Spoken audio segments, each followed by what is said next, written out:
ఇవన్నీ పెట్టకుండా పైపులు వచ్చేసి పిల్లల కాడ వచ్చి బాత్రూమ్ నీళ్ళు పోయమంటున్నాడా?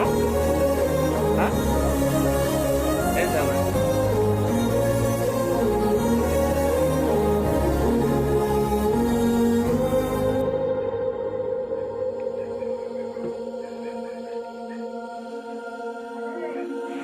ఇది ఎందుకు మా అయ్యమ్మ ఎందుకు ఇటు పైపిస్తున్నారు? నేను ఎందుకు ఇటు పైపిస్తున్నారు పిల్లల కాడ? కడగాల నువ్వు తీసిపోయి లేదంటే పని మనిషి పెట్టుకో. మా పిల్లల కాడ కాదు మా ఇట్లా పైపించేదే కాదు.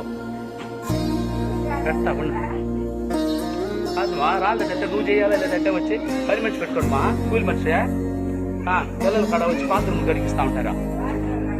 నీళ్ళు మరే నీళ్ళు ఎట్లయితే తీసుకోబాకుంటావా?